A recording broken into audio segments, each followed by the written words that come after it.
I don't have headphones. No, I stole one. You want frames? Or there's a set on the side of the desk there. Don't they not work? I don't remember. That's why we didn't use them. Well-oiled machine. Oh,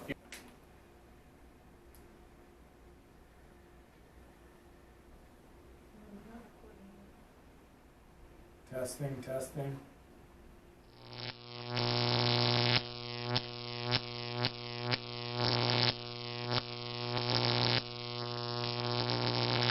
Gonna be amazing. All right, cool. We're rolling. All right, perfect. Cool. All right, so you're the 2021 National World High Points.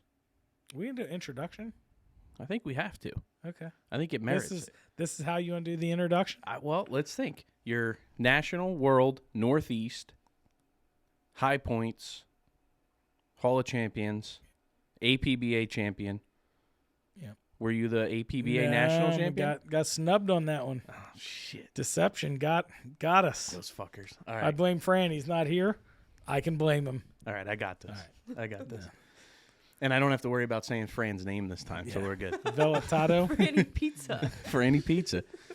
Oh, God. All right, you ready for this? I'm ready when you are. 3, 2, 1. Everybody, welcome back to Offshore Live, number 17, with Mike McColgan, the current 2021 World National Northeast High Points Hall of Champions. What else, buddy? What am I missing? I don't know. I really don't. No, you named it all. World champion, APBA, Hall champion, High Points champion, OPA National. Hall Points, National. Only one we didn't get was the APBA 8-race series or 6-race series, whatever that is. We're going to run out of places to put championships on that jacket in February. You know what? It's been a long road. So it starts off with the Northeast Championship Series, right? Yes, sir. You won that one. So just to recap that was Point Pleasant, East Lake, Ohio, St. Clair, Michigan, Michigan City. What was the final one? Morehead City. Morehead City, yep. So you were the best out of those 5. Yep. And going through that for a second, those aren't divisional races or small-time races. I mean, Michigan City, St. Clair, and Morehead were action-packed, man. I mean, your race there in Michigan City was one of the standouts all year. So where are we at with that? I mean, walk me through it. I actually, of all the series, that was probably the most fun. That was getting back to maybe the roots of OPA. I don't mean to sound like that, but when I had first started racing, I mean, St. Clair, and then we used to do Port Huron. So insert Michigan City to Port Huron, but same kind of venue in a way. And I enjoyed it. East Lake was rough.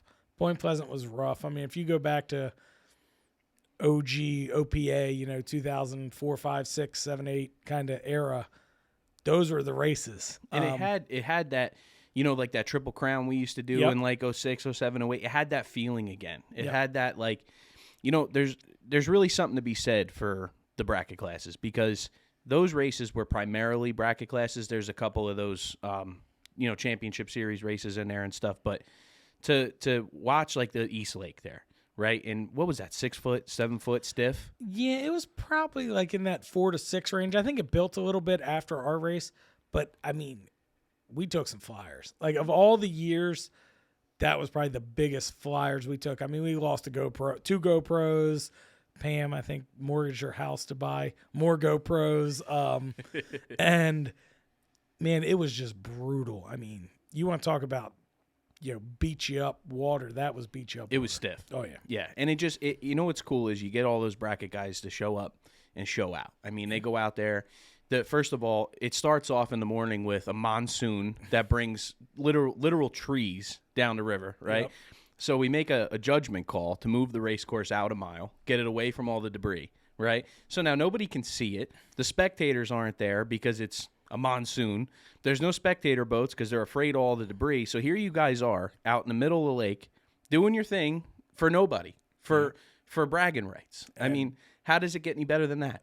Honestly, it doesn't get any better than that. You're not doing it for, like you said, huge spectator base, miserable rain, but it was an awesome race. Yeah. I mean, it really was. I am truly looking forward to go back there. As silly as it sounds, it's kind of like a Point Pleasant or an Ocean City where I hate to say some of the luster is gone from those events, But man, it is good racing. Like, yeah, well, if you go for the racing, that is a good race. Well, and what was cool is, and it's the same thing that's cool about any of the first time events, where when you get there, it's just got that first time feeling. Everybody's jacked up, ready to go. And what's cool is it hasn't gone away, right? The promoters are still putting that big prize purse together. They're working hard at putting that race on the map, and it's really coming together. And look at, from every time we go somewhere new, I say this about Lotto all the time. Look at how many boats came from Lotto, right? Look at how many boats came from Eastlake. From Eastlake, we started the Clash of the Titans event, right? Yep. We had 28 Clash of the Titans entries in St. Clair. It almost rivaled the Offshore. I was I think that was a pretty good, not to cut you off there, but that was a pretty good, like feeler. Guys were into it. They were running their boats pretty hard. Yeah. Harder than they probably should have been. But I think they liked doing it. Yeah. I don't want to say it gives them the thrill without maybe being all in, but it gives them that like, oh, hey, I can come here and do a little exhibition for that's 4 or 5 exactly, laps. And that's exactly what it is. Yep. It's all the thrill of it without all the expense of it. And not just money expense either. Like we talked about, like, if you could ever pull that off anywhere else. And I don't think you could. Like, St. Clair offers a pretty cool stadium, first of all.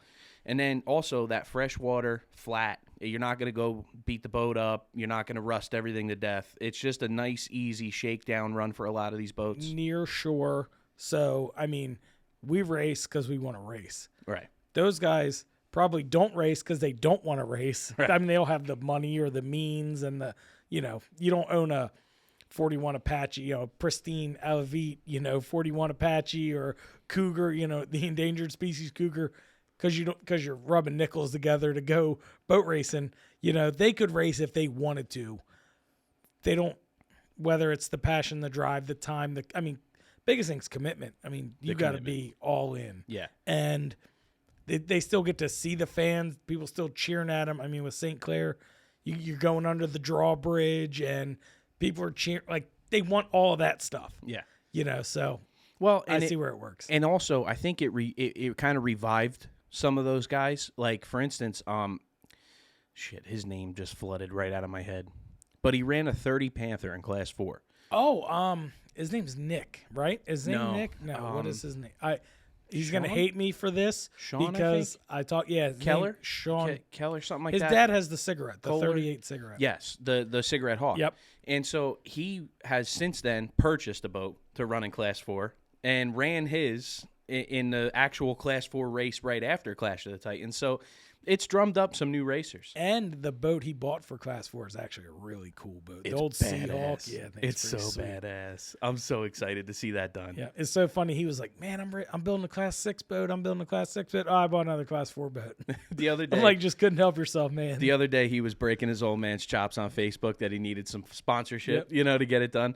So I went in there and just said I was excited to see it come together. So he's like, man, I don't know if I'm going to be able to afford the gas by the time I get this thing together. So I said, welcome to Offshore, buddy. Pretty much. I'm waiting for your dad to be like, first $500 is on me. Yeah. Dude, what's cool is these last couple seasons, the COVID thing was like this big unknown, right? Yep. Like who would still be there after, whose business got hurt, there was so many variables.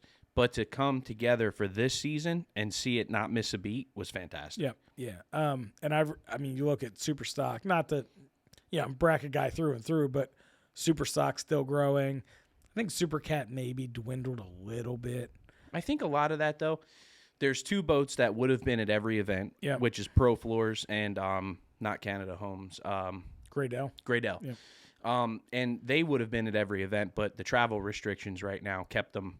Sure. Kept them home. So now you're at 5. Right. 5 or 6. Then you would have saw 5 or 6, which is a typical Super Cat outing. Yep. I mean, there's just not a pile of people with that much money to throw away on a race course. And I think a lot of them are going, I don't want to say Super Stock because but I mean, that type of racing is pretty wallet heavy. Yeah.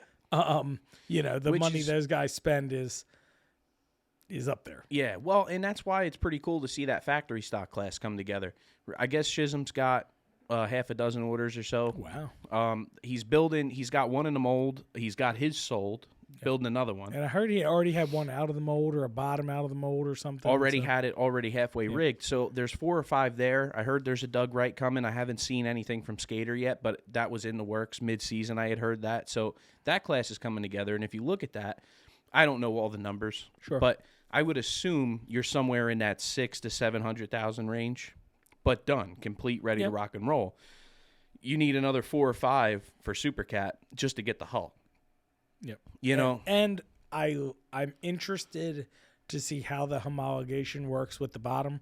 Like the theory is don't touch the bottom, don't touch the engines, race what comes out of the mold, right? I mean, that's the theory behind it. Yeah. And what's cool about I it like is, that concept. well, and then let's say 2-3 years down the road they find something that either works or is a little safer, or they need to make an adjustment. At that point, you can address it as a class. And you can move forward together. Not one guy gets the new badass boat, right? Yep. So I'm excited to see that come together. It's structured the right way. I guess really it's just going to come down to people getting behind it. So I've heard of a couple entries coming in. Nothing I could put a stamp on yet, but that class is growing. So the spec classes are showing up. I mean, I think by next year we're going to have to do something with Superstock. We're going to have to figure out. Do what? Maybe heats? I don't know, A man. main, B main? I hate to sound like that, but. But I'd hate to be the guy in 19th lane position next year.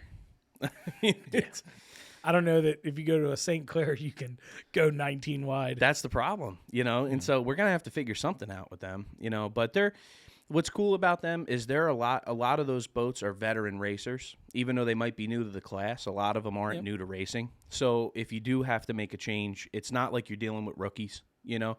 So I think you'll see that work its way out for next year. And I'm also interested to see if Mercury comes up with that 15-inch mid for the 300R.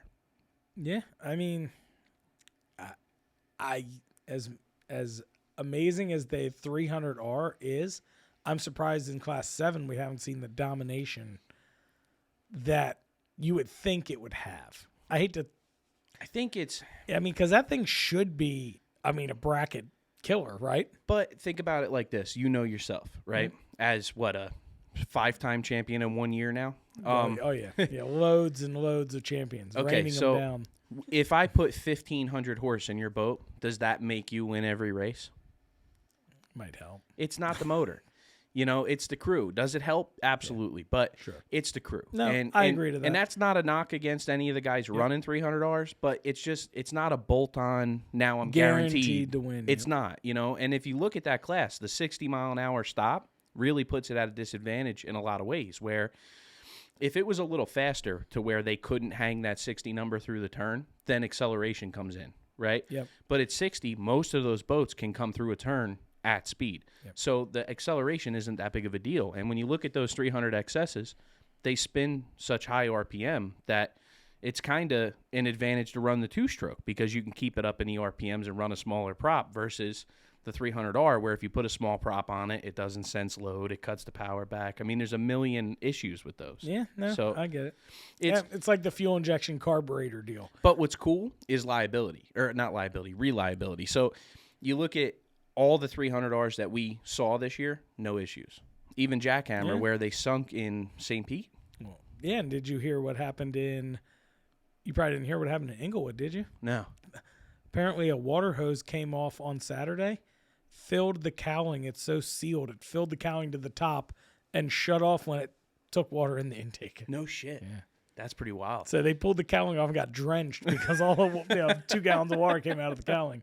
So to do that in Inglewood Salt, race Sunday and not miss, you got to have... They're good motors. Yeah, it's got to be good. So that's what's going to be cool is like this, and not that the fans or anybody even notices any of this. It's nuanced stuff, yeah. But like there's so many times those two-strokes pop, and it takes guys not only out of that race, but possibly the next race because you can't get parts. It's just, and if you can get parts, it's an arm and a leg. So I know it's a big investment to switch to the 4-strokes, but you get a lot for them. You really do. I just wish we could work out some kind of deal with Mercury where they supported those classes. Yeah, no, I get. There's I'm sure it's above my pay grade for sure. I'm a dumb racer, but the willing to play ball, I feel like would help a lot. Yeah, it would. And you know Not what, that though? it will, but to Mercury's credit, we're not a pimple on their ass anymore. Not it's even. Less than that. They've dominated the market, and you got to give them their props. They've done it with real hard work. I mean, every product they put out is top notch, and if not, they keep working until it is. So it's one of those things. It's tough because as a racer, you want to see those companies that you're supporting support you back. Oh, and maybe on the short side, I mean, they're insanely successful business people. We're going, oh, why won't you help us? And we're like, the opposite of that. Exactly. Why won't you help us? Why won't you 20 motors? What's 20 motors? I mean, Concept puts them on one boat, Right. I think Midnight Express has 20 450s on one boat now. So, cool. One order, and we're begging for 20 of them. So it's tough, but the day will come. It's just the sport. It's changed a lot in the last 5-6 years, and it's changed in a lot of good ways. So the exposure's creeping up. The sport's being viewed now in a very different eye. There's I don't want to say a real focus on the media side of the sport right now, but there is. Just flat out, there's a bigger push on the media end. So it's good that you're reaching more people, reaching more homes, and you're becoming more viable in that sponsor market. And, I think we're turning a corner. I'm seeing a lot of race boats with sponsorships on the side. Yeah. And, like you guys, you're loaded. Yeah, we got, we haven't hooked that big one yet. Right. But race to race, we have interest in every town. Enough to get us there. I mean, it's thankful for any of it, but enough to get us there, enough to get us home, and which sometimes is all you need. Trust me, if someone gives you $1,000 and that pays for your gas both ways, and it takes some gas. Oh yeah, definitely. And like our video from day 2 in Inglewood, I mean, it has 11,000 views in which by the way, a month. That's hang on. Let's not breeze past that for a second. So, because there's going to be some people watching this, and I really urge all of you to go find Rum Runner's Day 2 Inglewood video, or Day 1. But you guys did something there which not everybody's doing, where you actually included the audio from your intercom. How did you do that? So it was pretty simple, seamlessly, technically wise. It was just a 3.5 millimeter audio output cable. We hooked it to a GoPro just because that's simple, and then used that. Just dubbed the audio over the picture from the helmet or from the front of the camera, whatever that might be. It was a lot of work for Pam. Got to give her all the credit. Yeah, Pam rules. She made all the videos. She just sent me a copy. Does this work? Can I use this? Can I use that? I'm sure there's a few expletives and a few things that she left on the cutting room floor. Thank God. But she did all that, and it's a little nerve-wracking putting yourself out there like, do I look like an idiot, sound like an idiot? Not that I care a ton about that, but you want to look like not a total fool. Right. And so it was nervous turning it on, and I unplugged it after the race so me and Frank could debrief, but, I was surprised at the element. You don't know what you say so much in the heat of the battle. Right. But I thought it was good. Good review. I haven't met a single person that said, "Shut up," or "Why are you talking?" or "You're an idiot too much." Haven't got too much of that. And I'll attest to it, because like starting this show, that you have all the same kind of thoughts. Yeah. Like, I think I'm a pretty smart dude, but there's always people who are like, "You're an idiot." You know what I mean? Oh yeah, I'm gonna watch this back and say, "Man, I sounded dumb on that." When that happens, just know you're always gonna have that. Yeah. And so, what's cool about it is, as a fan, I'm a fan first, right? So watching that as a fan, it's so cool because you want to know what's going on in the boat, right? Like, even for the average fan who may not know what they want, that's what they want. Yeah. They want to know what's going on. So to see you guys communicating in real time was really cool. Yeah. It really was. Yep. And not only communicating in real time, but communicating kind of in the fire, man. Like, that's Day 2, World Championship, last race of the season. We're going for it. And there was a lot of implications on you guys. So, like, if you didn't win that race, I don't know that you got that pretty gold medal in front of you today. Yeah, wouldn't have got that gold medal, and there's a lot of guys in the class that didn't want us to get that gold medal, and I don't blame them one bit for it, because, that's racing. That's racing. You want to, it's no hard feelings, but you want to win, as much or more than the next guy. But I guess where I was going with it was people want to hear what's going on. You watch a boat race from the land, oh, it was flat. It looked like you were just going for a boat ride. I mean, when it's come down to it, it's a battle. And I wanted to give them a glimpse of that. So maybe, hey, this is more intense. I mean, I hate to use NASCAR as a reference. What do people want to hear? They want to hear the chatter between the guy and his pit guy and the guy and his spotter or the guy and whatever that is. You want to see the real. You don't want to see the fake. Right. Everyone can edit a 2-minute GoPro to look like they led the whole damn race and it was all from the, parade lap or whatever. Like, I wanted to show really what goes on. Right. And I think we captured it. Again, 100% credit to Pam. She said she watched all 46 minutes of the GoPro that did the audio, which is basically of our knees. Right. And she said she watched the whole thing for 46 minutes and listened to it, not watching a single minute of the race. Right. Which is, if you can listen to 46 minutes of us going back and forth. Heavy breathing. Yeah, heavy breathing and go, go, go. It must be pretty good, right? Yeah. Well, and what's cool about that is, too, you start to see some of the strategy come into the game. Yeah. So whenever I do these shows, I try to do my best to speak to that, right? That there is strategy. It's not just guys out there running their boat and who happens to be the fastest. So one thing that's apparent about that video is you're chasing down Money Monster, right? And now I happen to know a thing or two about that boat. You've seen that boat before? I didn't know that. I've seen it a couple times. So once or twice. I'm watching you guys make all the right decisions, all the right moves. And one thing that hit me right out of the gate was when you said, we're not racing them. We don't have to beat them. Walk us through what that was about. So, I feel kind of, I'm not going to say bamboozled or foolish. I'm mad at myself, first off, for I had no idea how the points were going to lay out. So we went in Saturday with our, going to kill and win everything, completely unknowing that a Saturday win wasn't really that important. Right. So we win Saturday, and no slight to anybody by any stretch, but maybe they were hanging back like, yeah, sure, go win, knock yourself out. Lane position for Sunday. I had no idea. I thought we were going to pull both days, luck of the draw, whatever it might have you. Still might have started in the same spot. Well, then, here comes Sunday, and it's like, oh, by the way, you have to win because yesterday really didn't mean too much. Right. Fortunately for us, Monster had some issues Saturday. They finished far enough back that we didn't have to beat them to win. They had engine set up, whatever their issue were. But so going in, I said, all right, Fran, we have a game plan. We have to have a game plan. We have to run a tight line. And by tight line, I don't mean, there's chatter. We've talked about it. Some people are happy, unhappy. You just have to. It was a lot on the line. I ran a straight line, and I didn't give an inch because I couldn't give an inch. Right. If I would have given them an inch, they would have taken that inch from me, and I would be the guy outside looking in.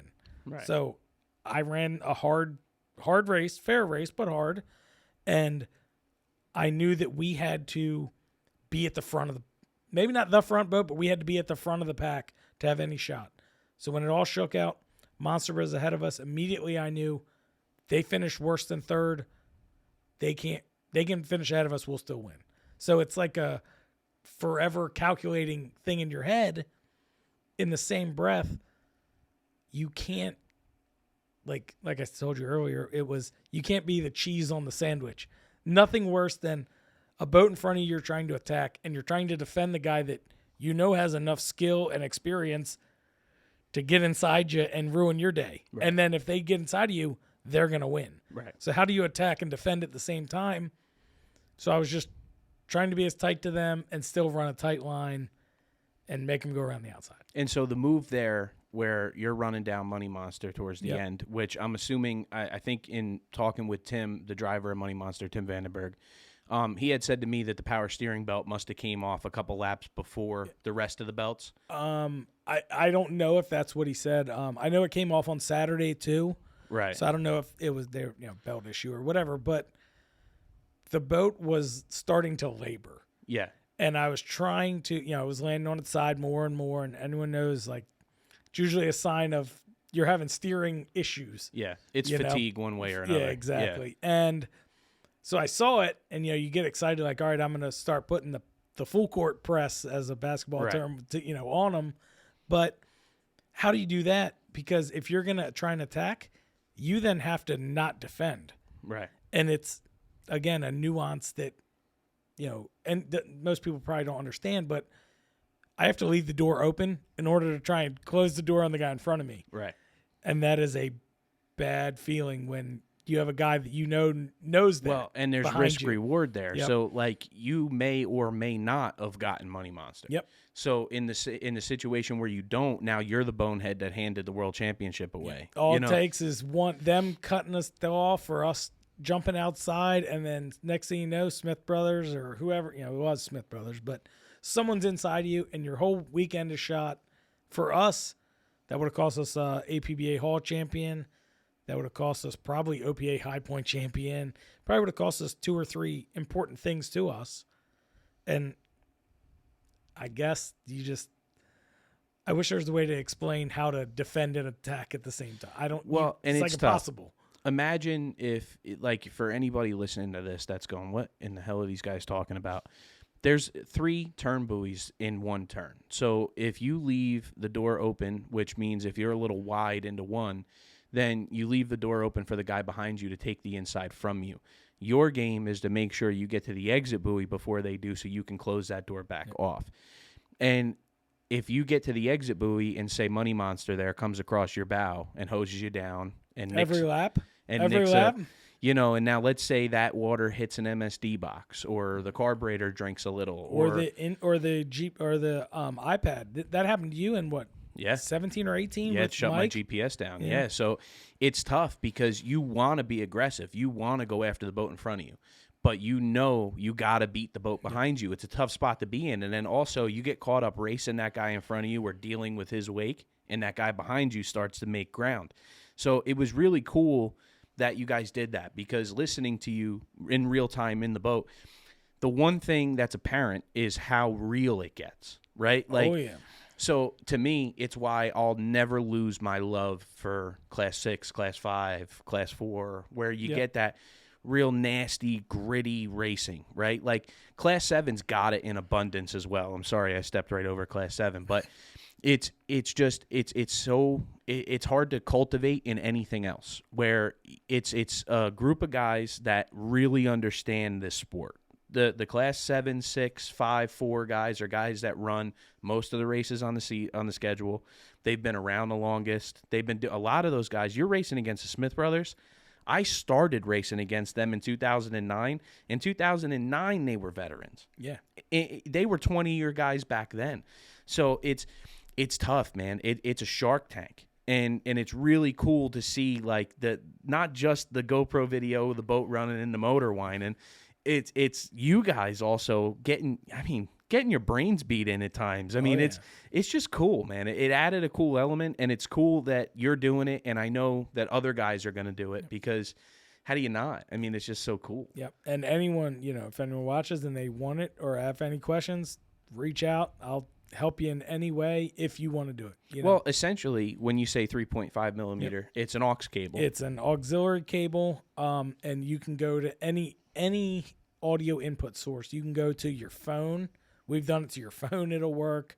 To a GoPro, any GoPro or any video recording, any output mic recording. Anything that'll record an audio signal, it can go to it. Right. And we just did the GoPro because it was like it's easy trial by idiot, Yeah. But it really does work, and I think it maybe will open people's eyes, because it's not us sitting in silence. It is a game plan of, and Fran's not here to defend himself, but it's me reining him in to, like, all right, stay, I probably say it 100 times, get up on the number. Like, in a bracket term, that means go 70. Don't go 68.5 or 67.5. Or push the limit.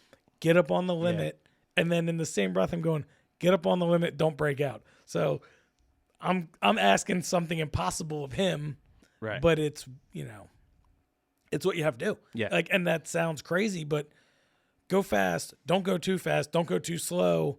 Right. Give me everything I want. And I think that's what it takes to win. Well, and it's cool to hear how the communication works. So there's a lot of instances there where I'm just hearing you gas, gas, gas, gas, right? And I understand that because as a driver, it's really apparent in your boat where the two of you are kind of just doing your jobs, Yep. right?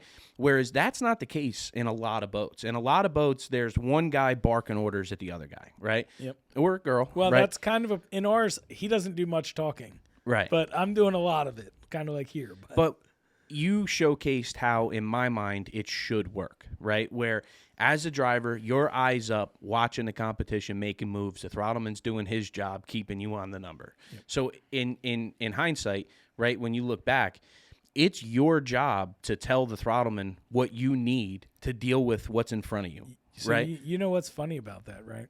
And I never was like that. In my own boat, I throttled my own boat for a couple seasons, and we did okay. Plagued with motor issues from how that goes. I know seasons. And I know my heart's still broken for you. Thanks, man. And it's brutal, but and with Fran too, we had motor problems and whatever about that. But I was not how I am now, and honestly, talking to Brett Lilly, and everyone knows me and him pretty close. Not to like blow him or anything, but he said you need to tell him what you want. Yeah. If you're driving the boat, he doesn't know what you're doing. And it made a lot of sense. Like, tell him exactly what you want. It's his job to give you what you want. It doesn't matter what it is. Like, tell him what you want. And if you get it, then you're going to do better, right?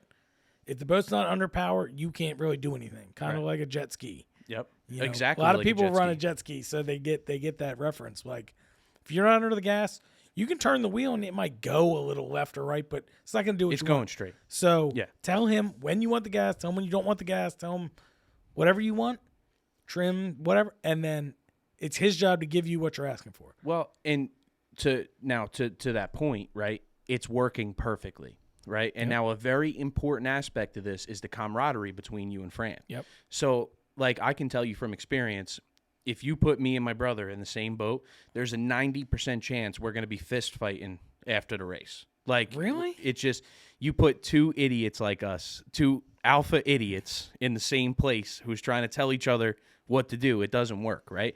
You got a situation with you and Fran where you're displaying teamwork. Yeah. And when people listen to that, they'll hear you yelling at Fran, right? Or Fran yelling at you. But listen to the response. It's calm, cool, collected. Yep. Understand where it's coming from. Understand what you're after. Got it, dude. It's nothing personal. Got it, dude. It's business, And that is so cool to me to see that on display in real time, and nobody's doing it. It's just so cool to see you guys do it. Like, you see it in the spec class boats, the canopied boats, primarily because it's kind of easier to grab the audio, Sure. But it's just cool to see that. I mean, it's just the camaraderie, the execution. Like that's the other thing that really got me is the way you guys executed that race course. That was a difficult race course. And I got to give a lot of credit to old Money Monster. I know Tim's, I'm sure he'll watch this and fuel his fire for why they hate us even more. But, in Fort Myers, it was a similar race course to Englewood. I very much like, and I told your father this, the dog leg was sharp enough that it was an obstacle. It was something on the course. Some of the dog legs in the past, Sarasota and some other courses, okay, you turn a little to the right, you go a mile and down, and you turn back. It's not. You had to plan for it, and that was the sketchiest part of the whole course. Yeah, was that top pin? You had to make like a 130 to get back to the dog leg, to make it, and that was what I didn't know at the time. But watching the rear GoPro, Smith Brothers tried to make a move. They were on us probably 4 or 5 times. That was where they were eyeballing us. Yeah. And I love that about the course. So Fort Myers was similar, not as hard of a inside dog leg, but it caught me on Saturday. Testing, we're playing around, make sure the boat runs. We're a big tester. Like, we did some math, and it's like a full season is about 600 miles, give or take, on the race course race day, and we put 1,100 on the boat. So that means we tested almost the exact amount as the race. Right. And I think that is a help, not that there's any secret, but we go out and run the course. We know what we're going to do come Sunday. We know where our turn points are. We know and Saturday in Fort Myers, coming up to the bottom or top turn close to the inlet, sure enough, I come into the turn and I blow it. Had we not tested Saturday, we would have raced, came right down to that bottom turn, and I would have shanked that thing, and it would have been terrible. Money Monster did exactly what I did on Saturday. Came up to the first turn ahead of us. They were running great, and that buoy caught, it was tighter. It was a decreasing radius turn. They stepped out, and the whole time going down straightaway, Fran's like, we gotta get by him. I said, I can already tell they're gonna miss it because I missed it. Right. And sure enough, boat stepped out. We jumped right inside. Looked like professionals. Right. And I always kind of felt this way when it came to testing. I was always at a disadvantage where the horsepower I was always running really isn't. It's not friendly with testing. It's not a marathon motor. Yeah. So I never really had that, and I always thought of racing this way. It's not who's the fastest. It's who figures out how to be the fastest first. So, like, at any point in any race, there comes a time where you realize this is a good line. Yep. Right? And you go, okay, this is the line. This is what I'm going to run. If you can figure that out first, you're going to win. So when you're testing and you're out on the course, whether there's buoys or not, right, and you start to get a feel for what the water's like, because no matter where we go, the water's different. You could be in St. Clair 10 times and get 10 different races. I was in St. Clair one year, and there was 3-foot white caps, and it was like a choppy, Barnegat Bay race. Yeah. So you got to test. And like some guys, like I always fell back to the parade lap. Like when they put the people at home sometimes don't understand the procedure, but we come out, you kind of come down to the middle circle, put up the red flag, run a parade lap. And all that's is for guys to just get their bearings, figure out landmarks, where to go, right?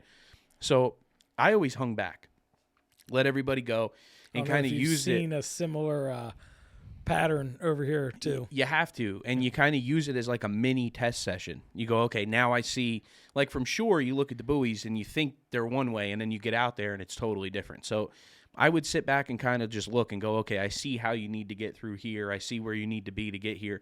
And by the second or third lap, I'd have it under control. Yep. By the fourth, fifth lap, it's pretty polished. By the end of the race, it's hard to figure how to get under me, right? Yep. So I see you doing the same thing. I see a lot of people doing that, where on Friday in Inglewood, we were on the beach watching testing.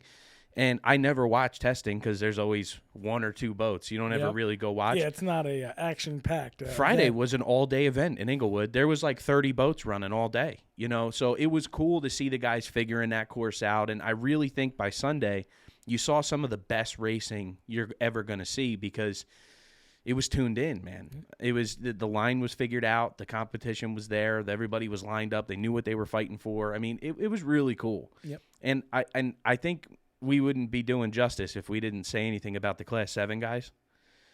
Dude, when we made that call to cut their course in half, part of me was jumping for joy because now I love Class 7, but when it's flat and you got a 2-mile straightaway at 60 miles an hour, it's like sometimes it's like paint drying, Yeah.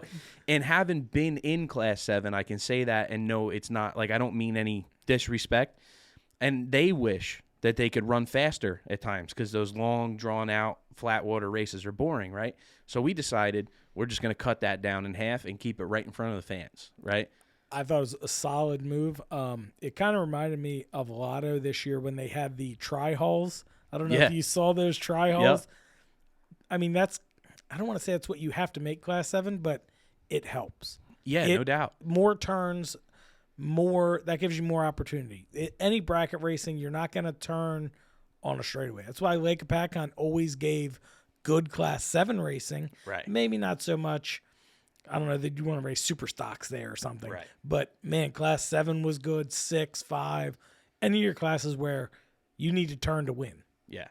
Well, and what was cool is you got the pack together because now, like, you could make a mistake and then get it back. Whereas in like I think they ran 8 laps, maybe 7 or 8 laps. Yep. Whereas if we would have left the course alone, it was a 4-lap race. So it gave them a lot more opportunity to make a mistake and then go earn it back, which was cool too. You saw a lot of guys coming through the field, and it was just really neat to watch. And there's a perfect example of by Sunday, there was guys that were dialed in. John Hughes from Hanging and Banging that won that. Yep. I mean, he's a monster. Yeah, man. but he's a veteran too. He's an OG He's the boogeyman, Class 7 dude. guy. Yep. He's the boogeyman. He shows up 2-3 times a year and takes everybody's Shows up thunder. Saturday night at 2-3 a.m. Yeah, with half a motor. Yeah, half a motor. It's like, I worked today, and Dude, that guy's slick, man. And when you watch those guys run, they all have a great handle on their boats. Yep. There's not one Class 7 boat that can't win on any given day. So it's cool to see the dogfight, and I'm waiting. Maybe I said this to your dad, and he said we wouldn't have any boats left. But I said, imagine a 1-pin turn like Formula tunnel boats.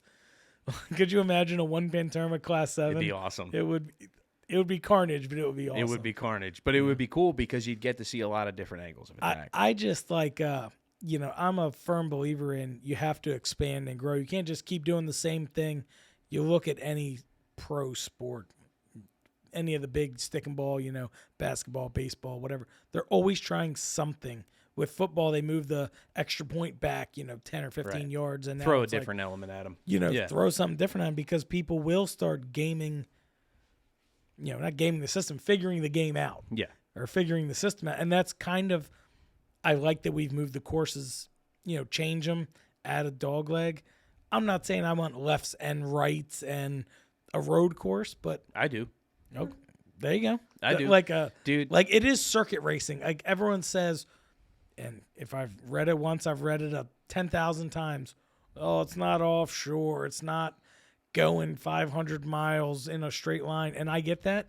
And I think at the last podcast you said, well, that's a poker run. It is. It's a poker run. And I never looked at it like that. Absolutely, it's a poker run. Yeah. But what we have now is circuit racing.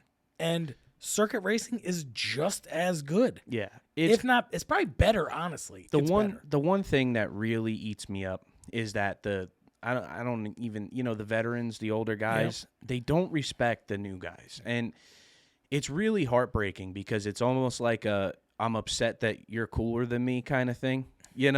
Like I understand that you went really far and the water was really rough and I get all that, but it was 60 miles an hour. You were half throttle trying not to break your stuff.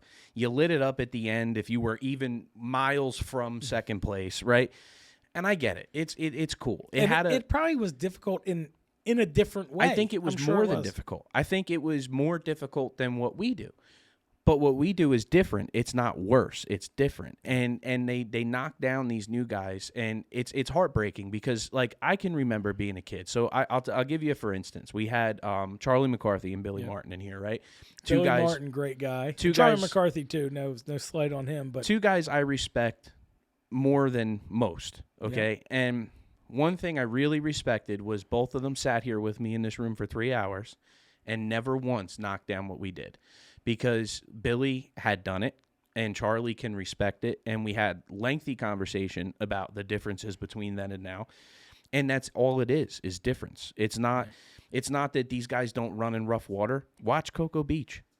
Beach was any mountains. Point Pleasant any race. Point Pleasant, any Atlantic City. I ran Atlantic City that year with you guys when it was 10 foot. Yep. I mean, it doesn't get much bigger than that. I'm sorry. Ocean City, and if you're upset that when our boats break down, we have a towboat within a half a mile and we don't lose it, you know what I mean? Like it's just kind of crazy to me that there's no respect, and there should be, because it really eats up. If that were me, if I was a Class 7 guy, and I'm not knocking anybody down, but if I was a Class 7 guy and I was 19, 20, 21 years old and I was just getting into sport, me at that age, I revered those guys.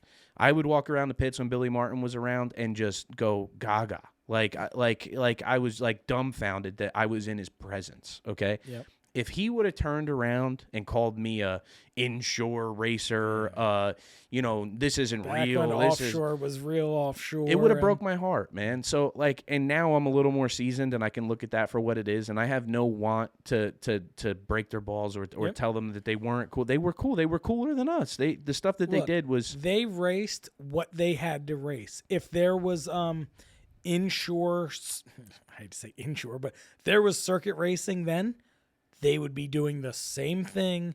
That's what they had to race. If we were in that era, we would be doing what they had. The racing is still racing. It's just different. Well, and in a lot of ways, the racing aspect is more apparent today. Oh, way more apparent. It's and I want to entertain this whole conversation, but the skill level's a little higher today. These guys today, could you imagine if I said, Mike, your only job today is to run 100 miles from here and not break the boat? Like, okay. I mean, and it changed. Like, there's no 130-degree dog legs and 3-pin turns and 10 boats trying to fight for the same position and fighting off the guy behind you and trying to catch the guy in front of you. There's none of that. And imagine, I don't want to downplay the drivers. I mean, you always hear, oh, the throttleman was everything, and they were. The driver went straight. He had to read the waves and go straight. I'm not saying that's not a hard task when it's rough. And I don't want to downplay that, but the navigator was the unsung hero. Yes. They all say it. Yeah. It was true. And I don't know that I would want to navigate. I don't understand the compass at the feet and you know a what mark kills me? On a piece of paper. I don't get any of that. And you know what breaks my heart? In a couple months, you're going to go down to Lauderdale and do your Hall of Champions thing with APBA. They don't respect the navigator. If you look at the old Hall of Champions, there's not it's Betty Cook in there. Great driver. You know, when we won the beating, but when we won it in 2015, I wanted my navigator Matt to go in with us, and they told basically pound salt. We don't respect the navigator, and I'm like, you guys came from 100 years ago when the navigator was the most important part of the boat. You could go 100 miles in the wrong direction all you wanted, as fast as you wanted. You got the fastest boat in the world and go 30 miles in the wrong direction. You might as well not even be out there. You know, like, and if you really want to put a cherry on top of this whole conversation, it's already such a rabbit hole, but sure. Think about this. You've heard this a million times. I followed that guy. Yep. It could be Gazelle. It could be Gentry. It could be, I followed that. It ain't racing if your goal is to follow the guy in front of you so you don't get lost. And then, wait a minute. At the end, I know my boat's 5 miles an hour faster, so I just pushed it wide open for 10 miles. Crazy, man. But the respect is all there. I know I sound like I'm beating the shit out of these guys. I'm not. And they, like I said, if they were born in our generation, they would be doing the same racing we're doing. But they wouldn't be going, we should be going 50 miles offshore. It may be better because those guys were fucking crazy. Oh, yeah. Dude, I'll paint a picture for you. Imagine flying into Nassau. Okay, you're going to get in your boat and run around the Bahamas. You never been there before. There's no Garmin. There's no nothing. You got a chart in front of you, and you're looking at water that looks like the same water that's in a water bottle. You don't know if it's 3 feet deep or 35 feet deep. You don't know the difference.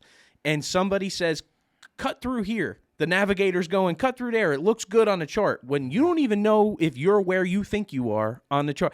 Badass isn't the question. Balls isn't the question. Or, hey, you're going to pop a motor 200 miles offshore, dude. Like, or tear a stern drive off and go down. 6 hours later, you're coming back in. The respect is all there. Yes. All of my respect in the world to those guys. It's just different. And they're the pioneers. They carried us to where we are today. And I 100% respect that. I just wish they would respect what we do a little bit. Well, just a little bit. And, you know, it's like this.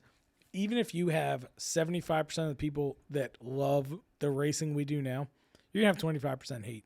Right. Like, if it's 50-50, you're going to have 50% hate. Right. Like, there's no getting around that, and you just have to appreciate your opinion. You know, come race, come build a boat. Tell me how easy this is. Yeah. And when you do... Don't you hear that all the time? Oh, my God. You guys only do 70? My Baja does 85. Come race it at 70. Bring it on, brother. Yeah. And, I mean, it's not even... It could be... You could have the, best boat in the whole world. I promise you, running it, like the speeds are pretty close to what they should be. Yeah. Like, I will give a lot of credit to holding, your dad holding his ground and you guys not, you should go every class should go 5 mile an hour faster. Honestly, the classes are pretty darn close. The speed is right for the length. Yes. Right. Pretty close. I mean, if you think about it, like class 7, there's a lot of us that would love to see a 65 on there or something like that. But really, for the 5-mile-an-hour difference, when you watch those boys run in 4 to 6s, they're going plenty fast. Yeah, they're not going. Not very many of them are going 60. Right. There might be one or two. And in the flat water, like go back to Morehead City where Derek Dawson takes a swim, or the year prior where Jackhammer takes a swim. 60's plenty fast to get loose, man. Yep. Especially when you're turning around those tight turns. It ain't like you're out running in the bay where you have an option to go a little wider if she slides. Yep. You're buried in there, man. You know, so it's pretty even. It's pretty lined up to what it should be, and we're seeing a lot of good competitive racing. So why would you change it? Yeah, no, I mean, and the numbers are up. You know, like a boat count is pretty decent. There was 70, 69, I think 70 in the lot. One didn't make the water, dude. When have you ever seen a 70 boat race except for Inglewood 2 years ago? Yep. You know, and it's so the people are there, and it's bracket boats, and they're coming out, and it's funny how they kind of ebb and flow. Like 1 year 5's down. I mean, when I first started, 5 was 17, 18 boats. Yep. You know, and then 1 year 6 was 13 or 14 and 19. Now like class 4, everyone's building a class 4 boat now. Right. Like, you know, so, you know, a lot of SVLs, SCATs, there's 7 had 12 or 13 boats. You know what I think it comes from, and I hate I don't know how to have this conversation without it coming off like I'm tooting my own horn, but you need somebody to chase. Like when I was in 6, there was people like, for instance, just a good example, Gary Cook and Rick Kateku at PFE built that boat to come race us, right? Yep. So you had that. I went to 5 and started a war there, right? Me and Cohen had a rivalry for a year straight where we were trying to kill each other, and people just wanted to be a part of that. Yeah. Now you look at Class 4 where you got Nate Hunt with the Predator Apache and Matt Sober with the old school SIG, who just decided we were going to race each other. We don't give a shit what happens elsewhere. Yeah. And everybody wants to be a part of it. Everybody wants to go chase the big dog. So it's cool with you guys sitting in 6. There's a lot of people gunning for you, me included.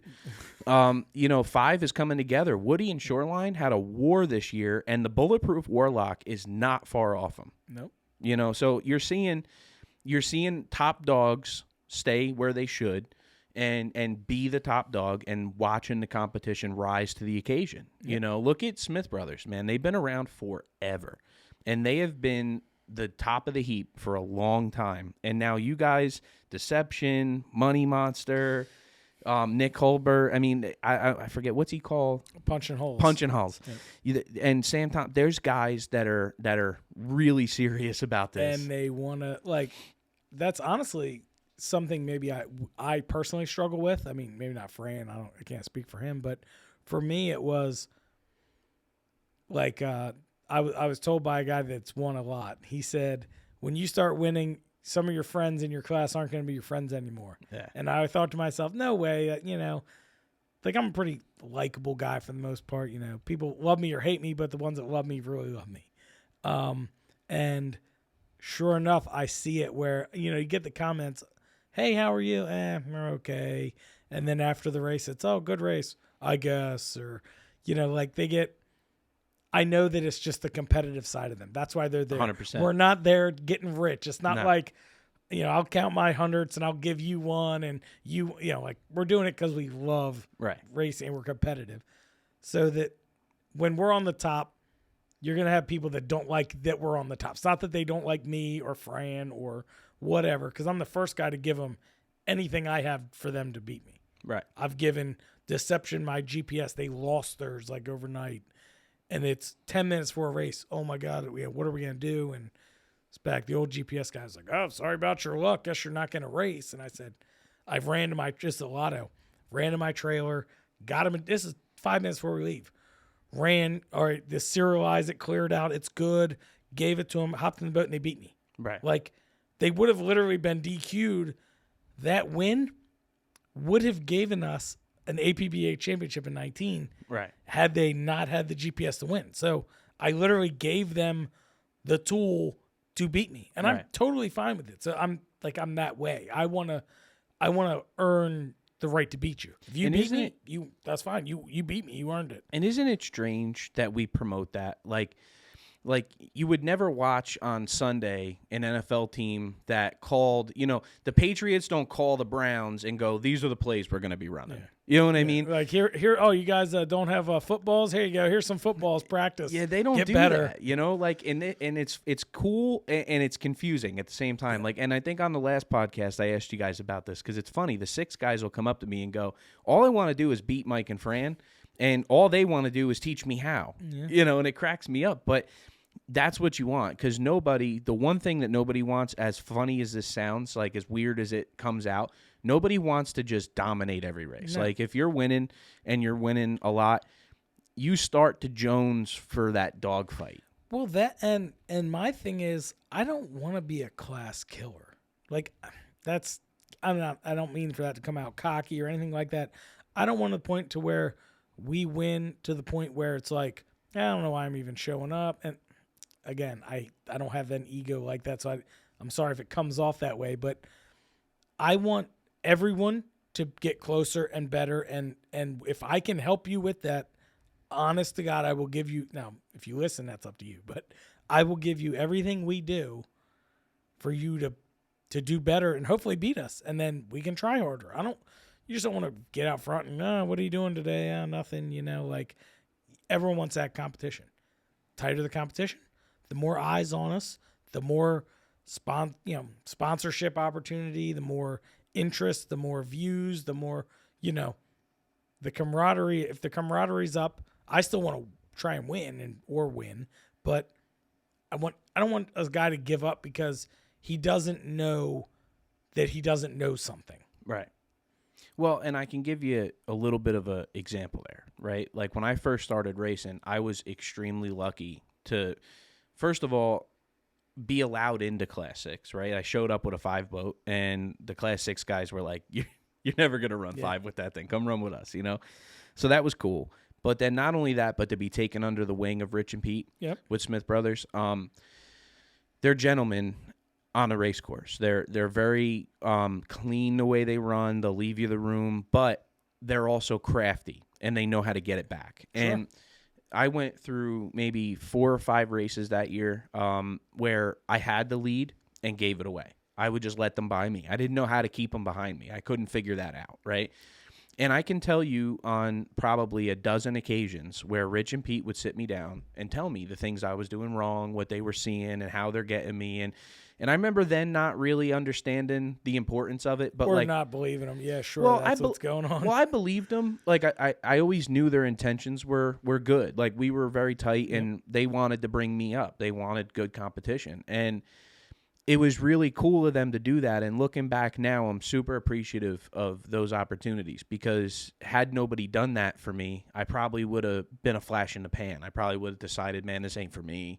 Or, I was young, sure, and I probably would have just bailed out of it. Like, as a young kid, you want to win, you want results, you want instant gratification. And it's not like it's something that you can put away for a week, pull it back out and expect to go win. I mean, it's a commitment. Yeah, it's a struggle too, where it's not like when you get your ass kicked, it's not like everything else where you just get like an immediate shot at it again. You got to sit there and stew on it for a month, And so it was really good to have that, and it's cool that you're carrying that tradition. It's not a cocky thing. No. It's cool that you're seeing new guys come in the sport, and you're recognizing that you need them in the sport, or else we don't have a sport, and you're helping coach them along as the veteran, and not for nothing, that's your job.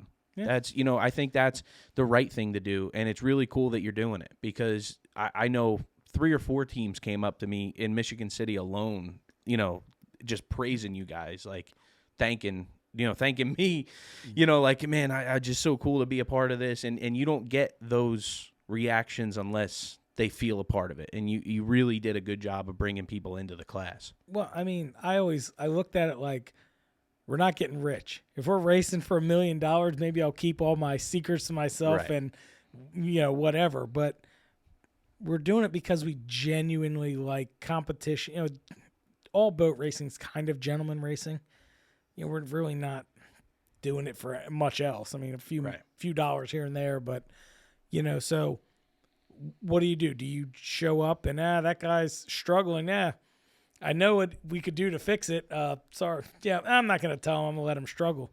I want them to do, because I take Nick and Andy, they asked, what propeller they should run. I gave them some, insight, and I'm not telling them you got to do this, but all of a sudden now they're hooked, because they gave them the keys to their own success. Well, and they if saw you're just some blind results going in, like you didn't know what you didn't know. Mm-hmm. When I was coming in, I was just a dumb pleasure boater idiot.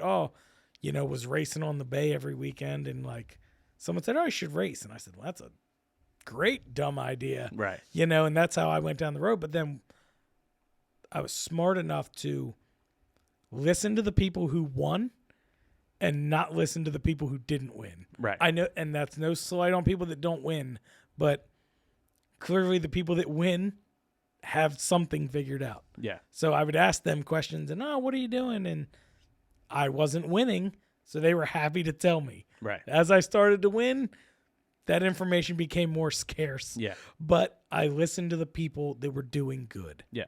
And that helped. And now I'm trying to do the same thing. And it resonates through the sport. Like you look at just one I'm close to, the pro stock class, right? Or stock V. It cracks me up how much information these guys will just willingly hand to each other. Where their X dimensions are, what propellers they're running, where the CG is, where they're putting their weight. It's cool because really at the end of the day, what everybody wants in this sport is to take off at the green flag and be deck to deck with somebody until the checkered flag. Don't matter who it is, don't matter what position you're in. Some of the races that still to this day give me goosebumps are races that I was in like fourth. But you were fighting for fourth, and it's cool. It's to me, there's nothing like it. There's nothing. I say every single show I come to this conclusion that there's just nothing like offshore. There's no way to compare it. There's no way to understand it unless you've done it. You know what I mean? It's just it's the coolest thing you can do with your clothes on. Period. Yeah, and it's weird that like you can go full circle. You can go to a flat race, close competition. Go to a rough weight race, close competition. Yeah. Go to a middle of the road, Michigan City, where it's not super rough, but it's definitely not flat. It might look flat, but it's definitely not. Same competition. It's amazing. And that's, I think, maybe where the bracket boys shine, and some of the spec class, again, no slight on them. Some of them guys just can't run in the whether they're set up, their boat, they don't have the propellers, they don't care to run like that. And you know what I think that is, and it's funny that you brought that up because that is a really good point. That the competition doesn't seem to carry over with spec class the way it does with bracket, not when it changes in water condition. And I think what that might be is the spec classes spend so much of their time trying to put up a big number. And don't get me wrong, they're putting a pile of time into setup. They're putting a pile of time into everything else. And they're smart, and they're not. Sure. They're not. No slight on them by any stretch. But there's always that little voice in the back of your head. You can run 85 out there. You know what I mean? You can run 90. How many there. races do you think Randy Sluice lost trying to go 85 in an 80-mile-an-hour course? No doubt. And I love Randy to death. Only guy I've ever seen barrel roll a boat to the front. Right. Like. He somehow wrecked the boat and it did a front flip. Yeah. Like, I've never seen a V-bottom do that. I'm not He's a fucking lunatic. But, again, trying to go 90 when he should have been trying to go 80. Yep. And I think when you reverse that to the bracket classes where we know what the setup is. We know, like, I used to wake up. That's the one thing I miss is with the stock V, this year I took the year off and chased some other stuff. But I'm with them every race anyway, so you wake up in the morning and you get those jitters. Is it a 27 out there today or is it a 29 out there today? Like what I miss when you woke up in the morning and my biggest decision was how many lead bags I was going to put in the front of the boat. That's us. We have we have like 2 setups, right? And it's pretty easy. And even if you don't pick the right one, you can usually still make it work with the wrong one. Right. You don't have that in spec racing. So with bracket class, a lot of the guys know how their boat's going to handle, depending, if in St. Clair or Point Pleasant, they know what the deal is. You just got to go out there and perform, execute. And I think you see some of the tightest racing. I mean, it's, to me, you can't beat bracket class. You can't. What bracket class is what every spec class wants to be. I mean, that's a bold statement, but it's the truth. They all like you look at bracket class racing, and if everyone has their good setup. Now, we've had years where we didn't have engines and didn't have, fighting things. At least in my 5 boat, I did that ran the whole season with a, motor that wasn't up to snuff, and I knew it, but it's what I had. But when all the guys come with their true A game, what is it? 2 boats length between 10 going into the first turn. I mean, seriously, you have every boat is right there at the first turn. The problem, it's not a problem. The formula for spec class is everybody's boat's fast. Everybody's got multiple setups. It's who picked the right one. Yep. Right? And there is a value to that. There is a value to understanding your boat, understanding what you can and can't do. Okay, for instance, like you were just talking about Randy, he is one of my favorites to watch in the rough because he just holds it down and whatever happens, right? So there's a good example of a guy that wakes up in the morning and goes, I can run 90 out there, and just chucks his it, right? Small setup's a 29 or something, and Right. it's like, you put the 29 on in Point Pleasant one year. He's like, well, I feel like I could probably do it. And I'm like, 29? Oh, And then the guy that wins is the guy that woke up in the morning and said, nah, that's a 27 out there. So, like, I respect that. I respect the knowledge, the engineering, the all of that goes into putting a top flight spec class boat out there. I respect it. But if you want competitive racing, it doesn't get any more competitive than a class full of boats that have to stop at the same number and everybody's capable of it. It doesn't get it. It's what everybody else wants to be. The only people who don't like it are throttlemen that are tired of staring at a GPS, and I understand that. But it's a game. It's a game all in of itself. It's just like spec class where you're trimming to find that last 0.8, 0.9. Yep. I get that. With bracket class, it's trying to be at 0.9. You know what I mean? and you watch, some of the most beautiful boat racing is a spec boat, perfect trim. Hauling the mail. I mean, MCon. Like MCon or even all like year. V-bottoms. You watch some of them guys, Instigator, like you want to talk about a boat that just is like poetry in motion. There is nothing better going as fast as they can. Like, dude, that is amazing. Englewood day 2, Ed and Anthony and sorry, we have a habit, and it's not your fault or my fault. Instigator was Instigator for 40 years, and suddenly it's Knuckleheads. So I'm sorry, Ed, Knuckleheads. To watch Knuckleheads chase JBS, right? The second day in Englewood. They were on it. Pull the limiters. I stopped what I was doing and went and watched. Pull the limiters, let it eat, just see what we got for these guys. And just to hear that thing, 74, 7,500, screaming down the front stretch, trying to catch them, perfectly trimmed, sitting level. It's the most beautiful thing. It is. So, and that is something that you don't get in bracket classes. When it's, no, that shop, our bow eyes are in the water. Yeah, I was going to say, we stack enough weight in it that we don't want to come out of the water. And that's maybe the one thing that bracket boats are missing. Like, this whole thing's been a little bit of a fluff piece on us bracket guys. But, like, maybe we don't have that glamour a little bit, but the grit is undeniable. That's what's there. Well, I think I can count on one hand the amount of times I've been watching the last lap of a spec class race. Yeah. Right? Yep. I've watched every bracket race.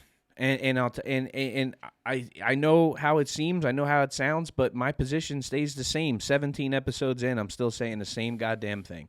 There's nothing like bracket class racing because in spec class, and this is no slight, this is actually the goal, right? Green flag goes up and the winner takes off, right? You might on that blue moon, you know what I mean? Guy's coming from second or third. And he came into his wheels and he burned enough fuel and it happened. I watched your dad and your brother do it and maybe Mike and Dante do it. And You Gonna Learn. Like, there has been some battles to the end. But it's not as consistent as, you can watch a bracket class race and sure, first place, here's what blows people's minds. They go, how is Mike 30 boat lengths ahead of Nick and they're doing the same speed, right? Yep. It's lane position, it's clean water, it's the line. There's a million things. Now, I understand how they can go, well, it's the same thing, right? The lead bracket boat is a half a lap ahead and they're stuck at the same speed, so nobody's going to catch them. Okay, I'll give you that. But look at second, third, fourth, fifth, Yeah. sixth, seventh. You could throw a blanket over them.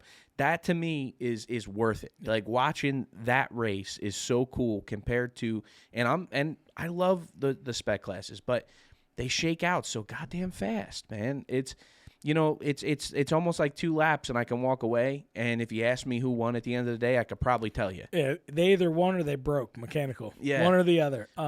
You know what I would love to see? Like, it's funny you say that. So in a spec class race, Competition caution. No, I like that. Come on, man. I've said the Please, competition caution. Somebody other Yep. than me start talking about the competition I caution.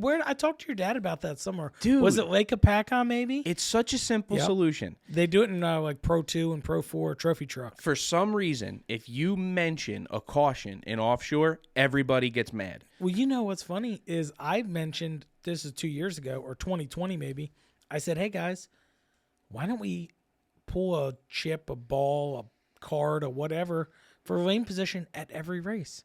You know how many people in Class 6 was opposed to that?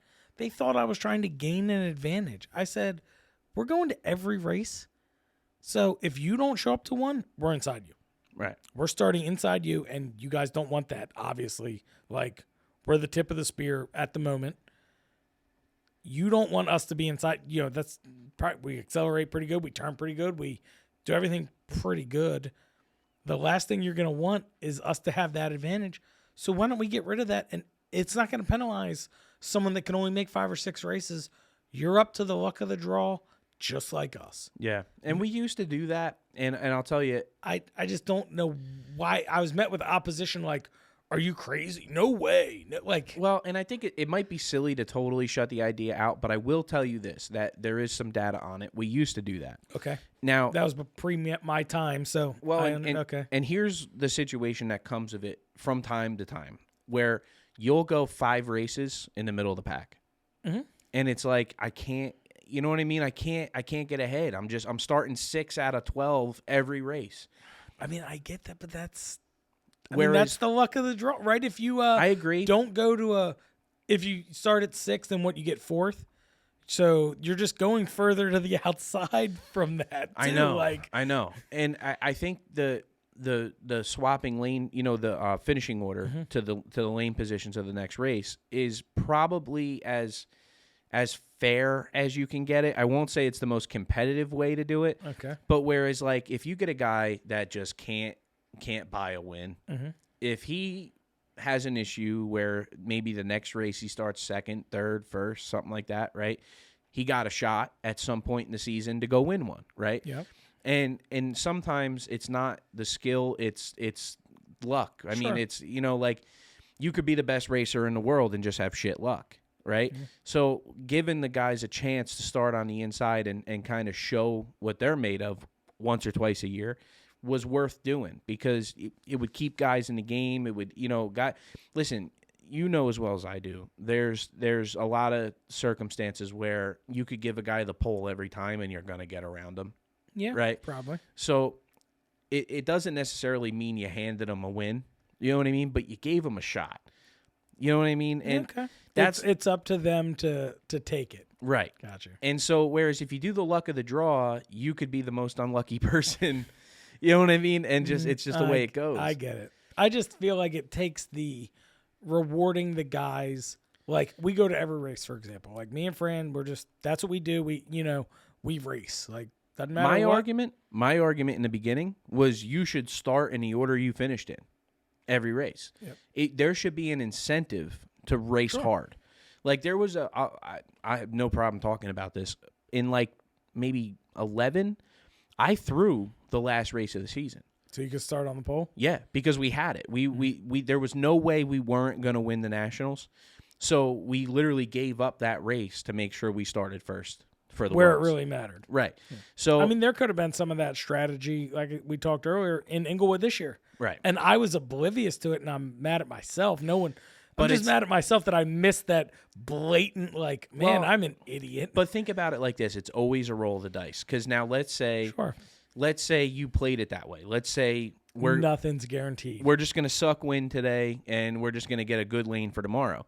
Well, what happens if Fran misses the green flag by half a second, and now all those boats come across you into one, right? There's a million ways where it doesn't work. So in my opinion, the best philosophy is to just try and do the best you can in every situation. Go win, and they can't take it from you. Right. And I've always been that way. My motto going back to the green boat was crush, kill, destroy. Every single race. If I didn't win, I came back with that thing in a million pieces. I gave it everything I had. And I look back and I laugh because like the move to Class 5 produced some of my best memories in the sport. And worst, man. Like I particularly after the Fall River event where that's when you ripped the drive off, spun it around, blew the drive off. I mean, that was something in Class 6 would have never happened. You know what I mean? But pushing it that extra little bit, so like it's 6 of one, half dozen of the other. Yep. You know what I mean? But I like the competition caution, not to go back dude, to that. and I'm telling you, man, I have something else too. Go ahead. It's a thing because let's say, and I'm going to use Superstock, and sorry, guys, I don't think any of you really watch my show anyway, but, it's Billy Allen. Billy Allen, might. He's a bracket racer at heart.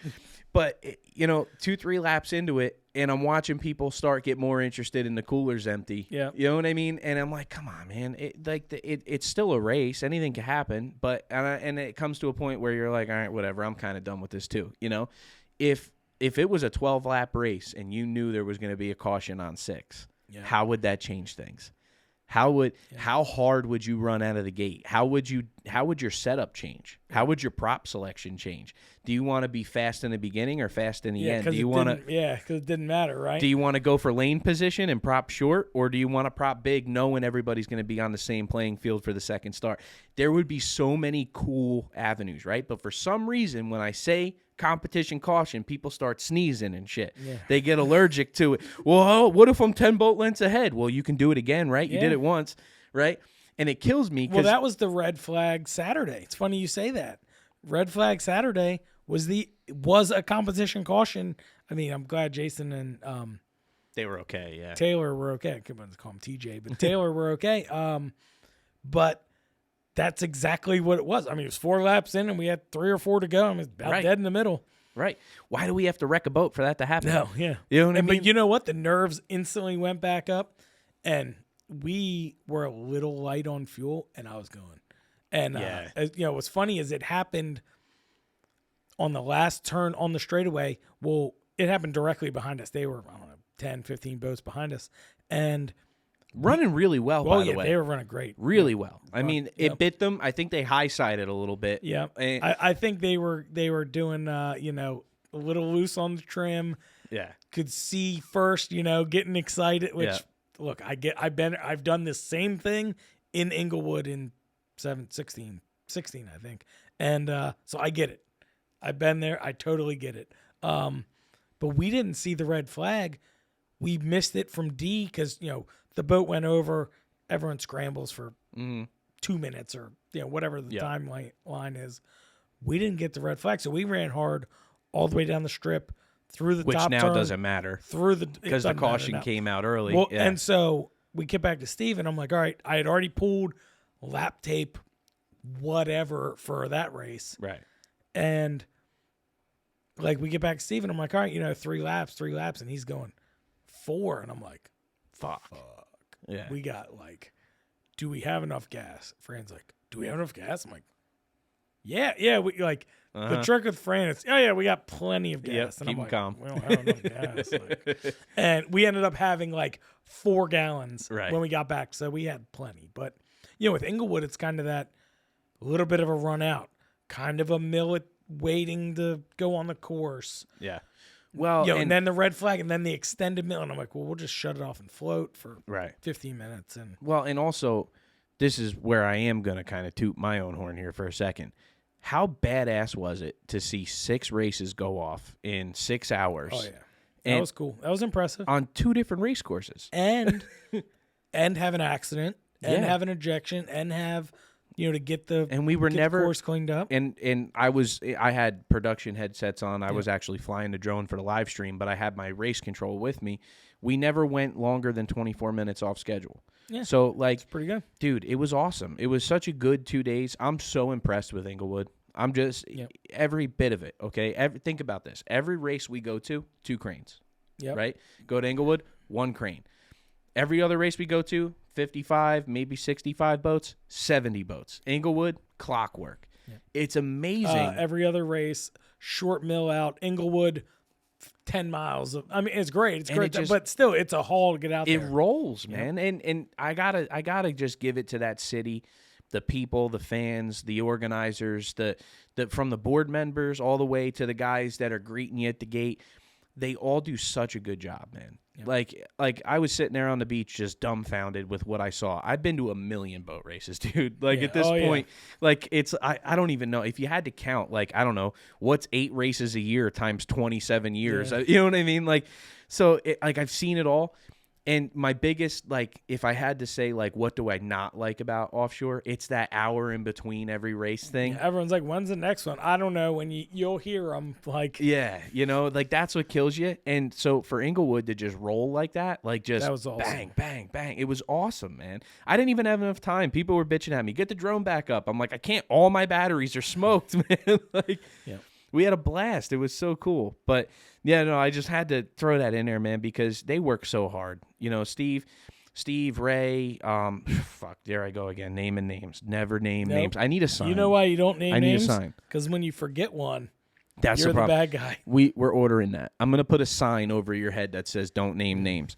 But the whole board in Inglewood, they're just fantastic. They work with us any which way from Sunday. We had boats parked all over that town. Where we shouldn't be. all over that town, man. Yep. And then, so it's funny, right? We're kind of all over the place here. You know how we say in spec racing, everyone watches the straightaway, right? Because that's where you're making your move. I'm not saying they aren't dive bombing turns and doing they that. are. They are. But like, you're gonna see a boat. Wow, that boat's going 3 mile an hour faster, 5 mile an hour faster, whatever the case, accelerating good, whatever the case might be. If we could somehow harness just the turns in a bracket race, I know. that's where the magic is. I know. Like everyone sees the straightaway and they're like, all the boats are going the same speed.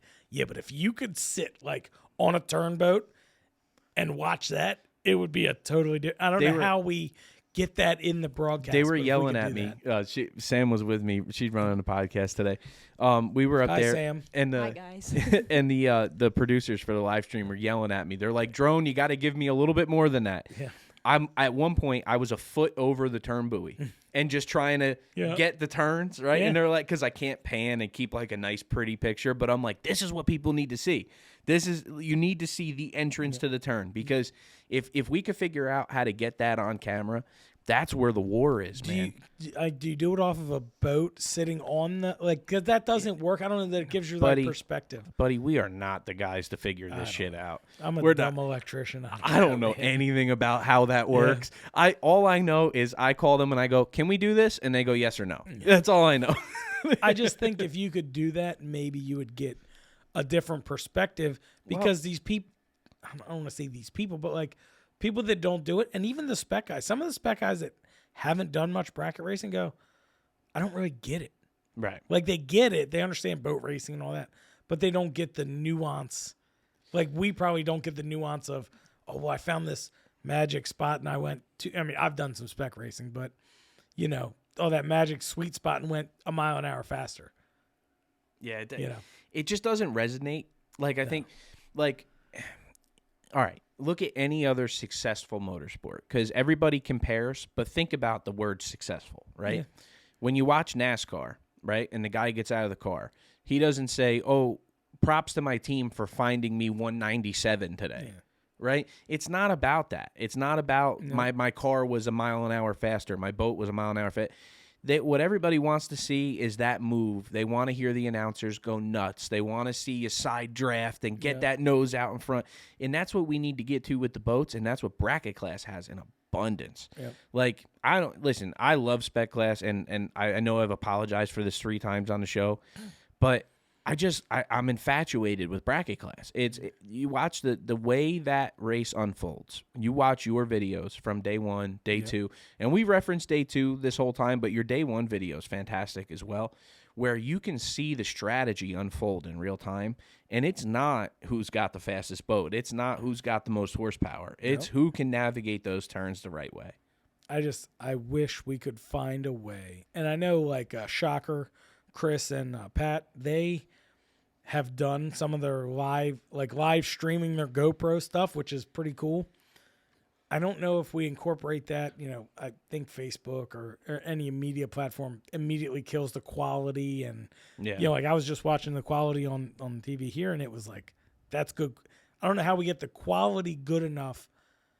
Like, the problem is it a budget thing? Because unfortunately, I don't know that we'll ever have the budget to do it. It's half and half. It's flat out the streaming services dumb you down. Like for instance, and I only know this. I'm not by no means a camera expert. You are. It's good. But okay. When we got to Inglewood, the first thing I showed up with my drone, and I'm all proud of myself. I got this drone that'll shoot in 4K. It's going to be badass. Well, the first thing they said is drop you down to 720. And I'm like, 720? That's like 1950s TV. You know what I mean? It's like the moon landing. You're getting the moon landing on there. They're like, there's no reason. You can transmit in 4K, but by the time it hits the stream, it's 720. And I'm like, that sucks. But I don't know anything about it. Like, I can't bitch because I don't know how to fix it. Yep. But I wish there was a simple solution. Like, even, like, I keep getting this, and I agree wholeheartedly. They're like the helicopter video, man. We want to hear the motors. We want to see it. We want to be 20 feet away from it. Like, you the want drone. To be Rich Lords hanging out of the helicopter in 1987? That's what they want. You know what I mean? But it's like, it's so hard. Like, that was all, when you watch that, it wasn't live. Or No. if any of it was with big production cameras, big money behind it. And a lot of it was recorded, and he's voicing over it, where I can do that for you. I can do that with drone video. You know what I mean? I can voice over it and act like I'm surprised by the outcome. But to do it live is a whole nother lift, man. And I think it's big money-wise. Oh, it's huge. Like, it's got to be. A friend of mine. If you want a reliable, like, I could do it with, like, a bullshit transponder that might work and might not. You know what I mean? But if you want a reliable package, it's just not in the fold. Yeah, you do, and you hear that. I mean, that's like the biggest complaint from my friends that watch. Oh, well, the coverage was shitty, or whatever. And I hate saying negative, but that's what you hear. Oh, the coverage wasn't that good. The coverage wasn't that good. And I did some announcing with you in St. Clair this year. The coverage on our screens Fantastic. was great. Yeah, the coverage once it went through one free media to the next free media to the next free media, it wasn't even 720. And that's the problem too. It's sad, but the same guy, hey, insert my friend, will you pay $10 to watch it? No. What are you, crazy? Like SBI did they it the tried 1 year, it. and I paid for it because I'm a diehard. My friends were in Key West. I wasn't in Key West. I need to watch. Yeah. I need to watch, and it was good. It was good. It wasn't maybe not great, but it was good. But also, and this is where I feel that I know SBI inherited a lot of bad press over the years, and the truth is, from my point of view, is we raced with them for a long time. That's how this all came to be. If it wasn't for John, there was no Was Up, there was no Jersey Boys, there was no OPA, right? So I have a lot of respect for them, and they were ahead of the curve on a lot of things. Like that paying into the live stream thing, they were way ahead of their time, because that's the answer. Like, if you want a stream that's not in 720, if you want a stream that's maybe airing in full HD. That's not Facebook Live or YouTube Live. This year in Inglewood, right? I'll give you for instance.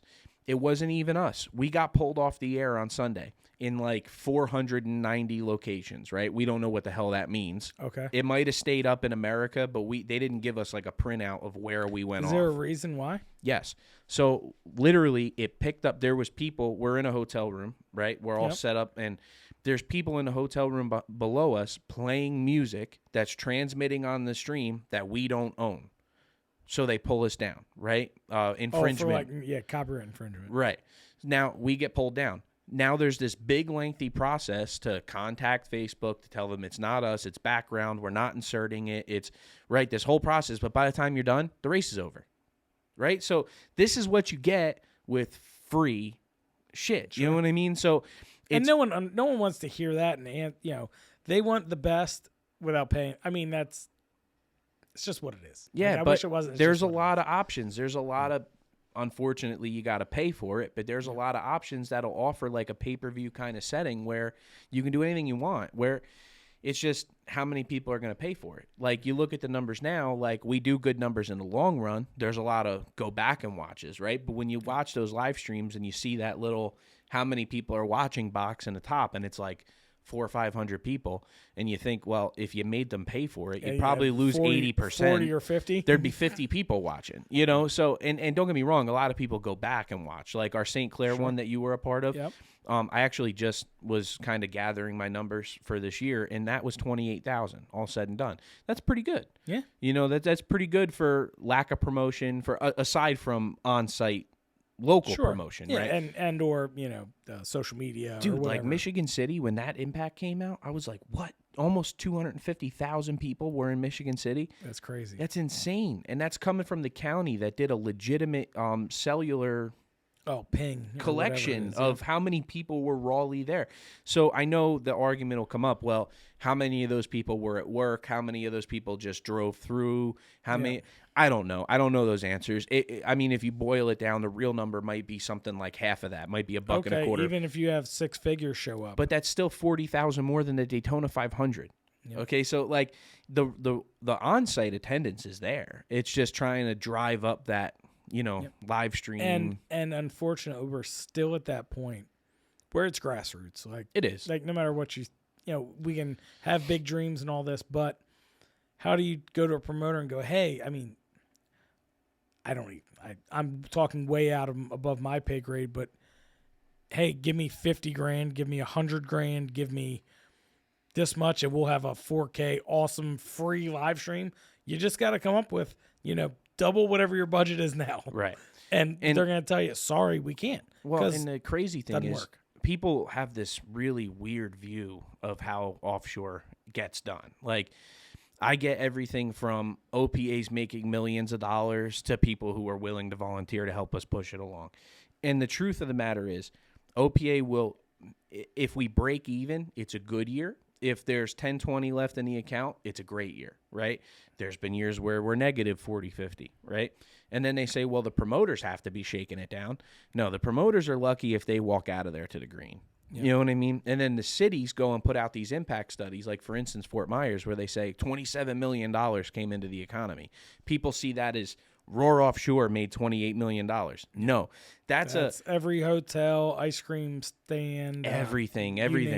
Everything all combined, and then you have to also do the math on that. How many people were spending money in town because they were there to watch the boat race? Now, if you do that math, you come out with something fractional at best. You know what I mean? So it's this crazy thing where really the sport has a stigma to it. The sport has a really cool vibe and aura around it. We just need the right kind of financial partner to come along and help us push it forward. And it's just finding that needle in the haystack. How are you supposed to continue to sell yourself when there's so many other avenues to do that? And everything's becoming more and more cookie cutter. Every business that pops up is, let's put a $50,000 push on Facebook. Let's put a $50,000 push on Instagram. Google. It ain't offshore anymore. Yeah. And it wasn't really ever. Like, you even think, Coke and Popeyes, Michelob, and they were this all... and that. It's because it was their business, or they were tied into it, exactly. Or they were whatever. I just was on a call with somebody. I wish it wasn't, but that's... They were like, man, I was just listening to somebody on the phone say, it's crazy. I watch these boat races, and you got landscaping companies on the side of the boats, and we're like, yeah, it's their company. It's his landscaping company. They're writing off their expenses. But then you even look at it like IndyCar and some of those other ones. They're a low, what's the word I'm looking for? Like, kind of a low view, a little bit. Like, but the personal sponsorship is thriving, and people are interested in it. I don't know why. Maybe because, look, a rich guy can go, man, McLaren's racing. I got a McLaren. Yeah, that's kind of cool. I mean, give them some money because I love McLaren. It's a niche. And, where in us, almost all of our sponsorships are endemic. Yeah. It's a marine company that you own, or marine repair, or landscaping, or plumbing, or insert and whatever. The shame of it is, if you're a business and for some crazy way the universe got you to my podcast and you're watching this, if you're looking for exposure, stop here. Yeah. This sport is it might look like it's covered with sponsors, but it's not. You can get in, like, It's what I say to people all the time when they inquire about sponsoring through OPA. Yep. I'm like, dude, I can give you everything for nothing. You're not competing. You can get in at a base level sponsorship and be the title sponsor until a title sponsor comes. There's nothing there. It's a open book. You know what I mean? You can get in for $20,000 and have the sponsorship that might be worth $2.5 million. You know what I mean? You can get in and get that because we have nothing. So it's crazy to me that you don't even get people taking advantage of that. Like for a $60,000, $70,000 sponsorship where I can pay $10,000 to every class in X, Y, and Z series, right? I just don't like. I feel like we maybe had it with Amsoil a little bit. It was close. I know Lucas, like, he's a big dirt car guy anyway, but he has the Palace or whatever out in Indy and Lucas Oil Stadium and all this stuff, and he did it for his. I'm sure he's not doing that to get rich. No, he's doing it because he kicks. loves. Yeah, he loves racing, and so do we need to find the right guy that loves racing? Problem is, and I see this in other sports that I follow, how many guys can relate to boat racing? You can have a guy relate to basketball, football, even car racing. They all drive a car. They all, go fast on the highway or whatever. How many guys really are into boating to understand the boating to the racing? right. And unfortunately, the boating community is small. It's small. Like, it's big to us, but it's small. But I'll tell you what, man, these last couple of years, that's changing. Like, boat sales are through the roof. And, like, especially through the pandemic where pretty much all you were allowed to do was boat, it's gotten exponentially bigger. And we're seeing it in engagements. Like, I can tell you from looking through our social media pages, our numbers are triple, quadruple what they were 2 years ago. And so it's getting there. It's getting in the forefront. And I think what it's took is a lot of people starting to put some effort behind this. Like you guys, like, don't take those couple videos we were talking about. Don't take that lightly because people are going to see that and people are going to start to see added elements. And it's not the same thing they've seen 20 times, 30 times before. It's a new thing. And like, I did this out of just the kindness of my heart, but I put GoPros in all the Class 7 boats at times this year and tried to really display that because I was a bit upset with people kind of looking at Class 7. Like, Class 7's got a huge following on Facebook, their Facebook page. Oh, man, is it the outboard or is it the size of the boat? I think it's the combination of both. Okay. Like, Class 7 love outboards. Class 7 is the 24/7 of it's just another, like, you go on Facebook, everybody, you go and you see post your 24/7s. There's 5,000 pictures, right? Class 7's the same thing. Post your 21 outboard. Yep. You got one. Everybody's got one. So it's cool and they have a huge following, but the one thing that I kept seeing is people don't put the respect into that class. Like, when you go on there, everybody's on there, well, you guys are doing 60. My 21 does 92 with my... Nobody cares, man. So does all of theirs. Well, and then you just go, well, are you going to come race? I would, but you don't go fast enough. Right. And my thing to that is, well, go do it. Go race one race. If you go out and win, dominate your first race and kick everyone's ass, then you can say that. Right. And we'll take bets as to whether you win and dominate and kick everyone's ass. And I'm pretty sure I already know the answer to it. Right. And so that was kind of the driving force behind those videos I was doing, was to kind of put out in the public eye how real this really is. Oh, yeah. When I did the East Lake video, the video from Ken Bird's boat was phenomenal.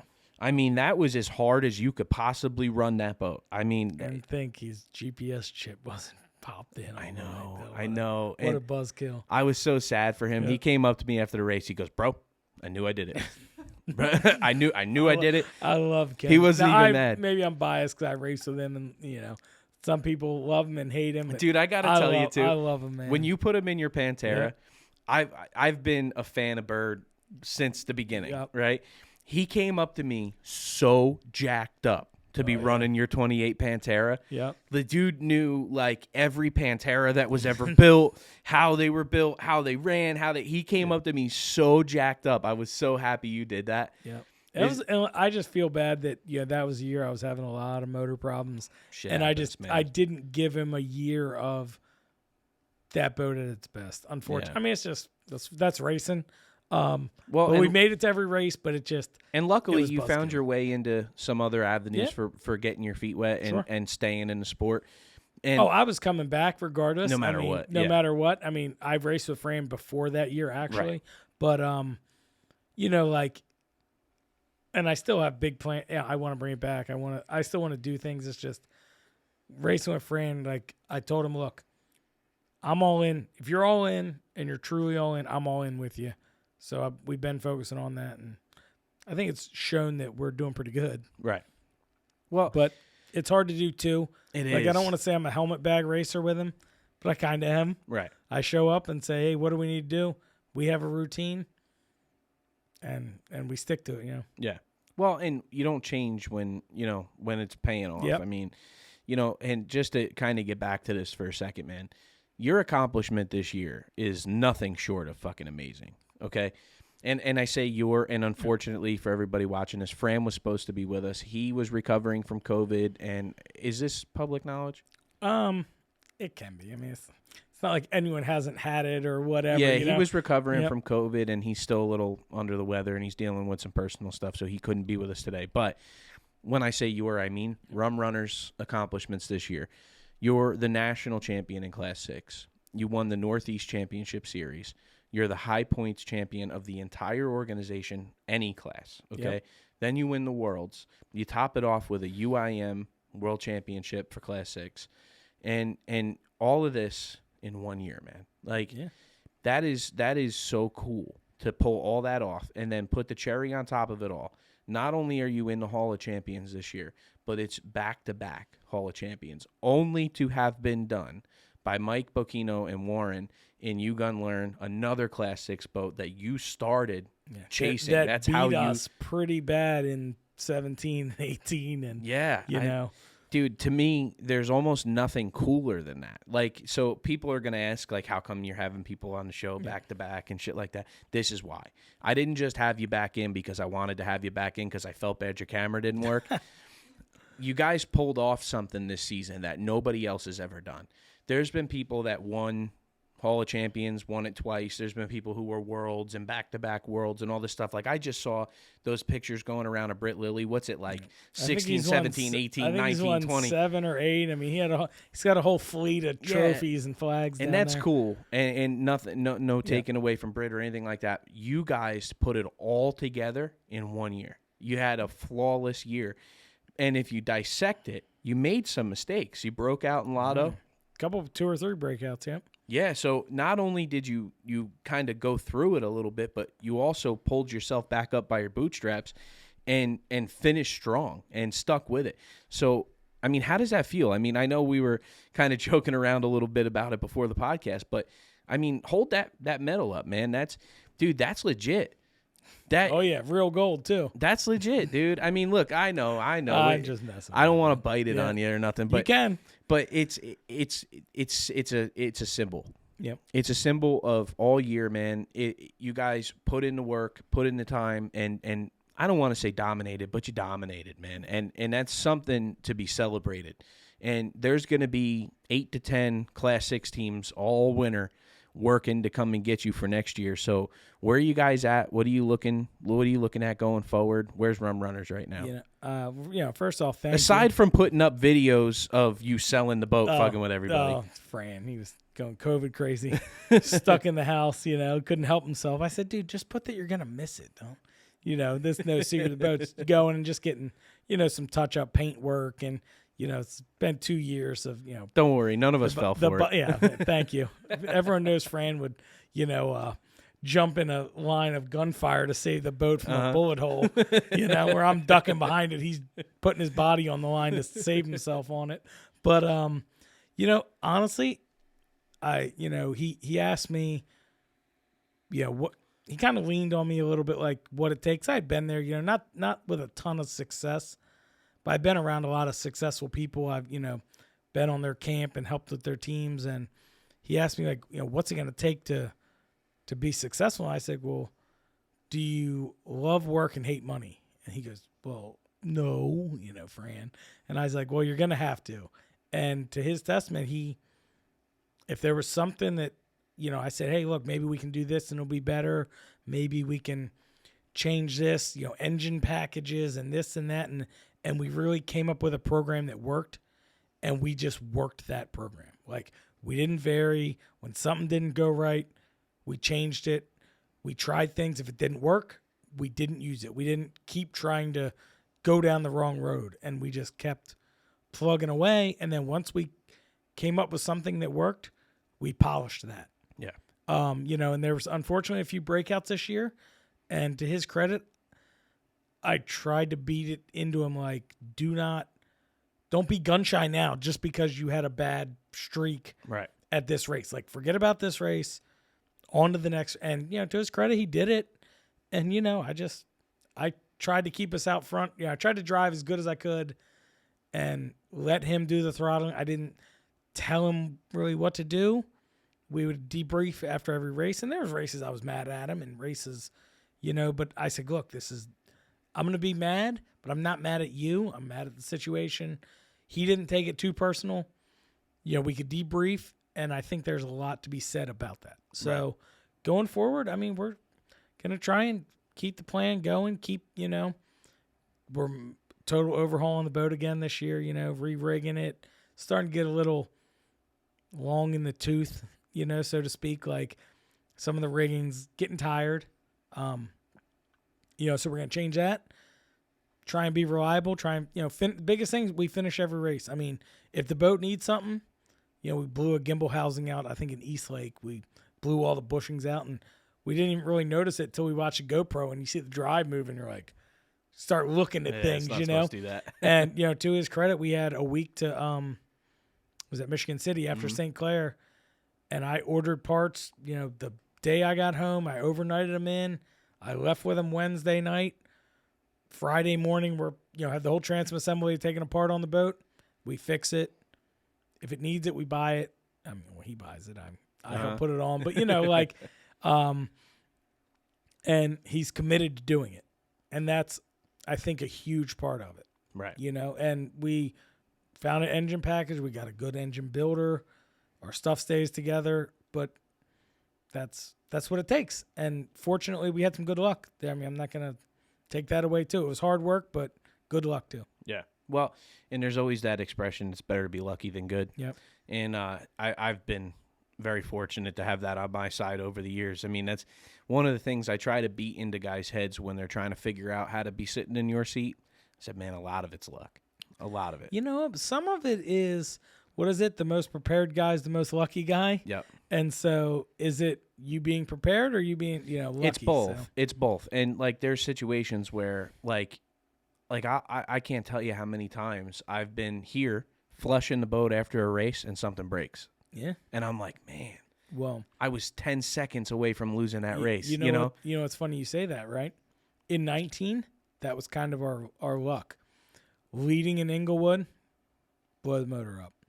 Running second in St. Clair, blow the motor up. Leading somewhere else, blew the motor up.